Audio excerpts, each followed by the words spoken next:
Hello everyone. तो आज की इस वीडियो में देखेंगे रेशियो का टाइप 5। वर्तमान में ए और बी का रेशियो है 3:5। 2 वर्ष बाद ए की आयु जो है 17 वर्ष है, तो बी की आयु ज्ञात कीजिए। तो देखिए, इन सवालों करने के लिए हमें ये जानना जरूरी है कि जो रेशियो दिया होता है हमें, रेशियो अगर वो प्रेजेंट का है यानी वर्तमान का है, तो उसका डाटा जो भी होगा ना, वो भी वर्तमान का ही होगा यानी प्रेजेंट का ही होगा। अगर वो दे रखा है पास्ट का, तो उसका डाटा भी कैसा होगा, पास्ट का।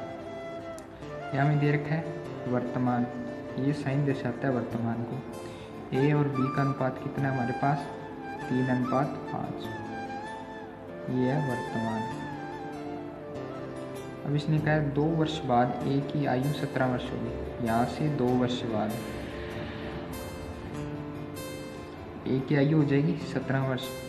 अगर हम तो हमारे पास रेशियो तो 2 साल पीछे का है, तो इसको हम 2 साल बैक कर देते हैं, यानी यहाँ पे ए की आयु कितनी हो जाएगी, 15 वर्ष। तब ये तीनों एक ही समय पर हो गई। तो यहाँ 15 वैल्यू किसकी दे रखी है, 3 की, और हमें ज्ञात क्या करनी है, 5। ये बी का मान, तो बी की वैल्यू आ जाएगी 25 वर्ष। ठीक है। अब इस पे बेस्ड हम दूसरा क्वेश्चन करते हैं। देखिए, 2 वर्ष पहले ए और बी का अनुपात 5:2 है तथा 2 वर्ष बाद ए की आयु 34 वर्ष है, तो बी की आयु ज्ञात कीजिए। अब देखो, वर्तमान, ये लाइन किसको दिखाती है, वर्तमान को। और यहाँ से 2 वर्ष पहले का, 2 वर्ष बैक का रेशियो कितना है, 5:2। ए अनुपात बी में दे रखा है। और इसने कहा था 2 वर्ष बाद ए की आयु 34 वर्ष है। वर्तमान से 2 वर्ष बाद ए की आयु कितनी दे रखी है हमें, 34 वर्ष।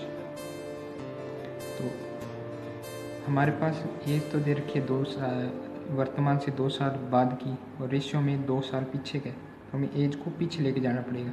यहाँ से यहाँ तक 2 साल और यहाँ से यहाँ तक 4 साल, 4 वर्ष बैक लेके जाएंगे, तो हमारे पास कितना आ जाएगी एज, 30। तो ये तीनों एक ही टाइम के हो गए रेशियो और डाटा। तो यहाँ पे हमें 30 वैल्यू किसकी दे रखी है, ए की, यानी बटा 5। ज्ञात करनी है हमें बी की, यानी रेशियो 2। 6 दूनी 12 वर्ष। अब जो एज आई है वो यहाँ आई है बी की 12 वर्ष। हमें ज्ञात करनी है वर्तमान की। यहाँ से यहाँ तक आने में 2 वर्ष ऐड हो जाएंगे, तो वर्तमान आयु कितनी होगी उसकी, 14 वर्ष। Thank you.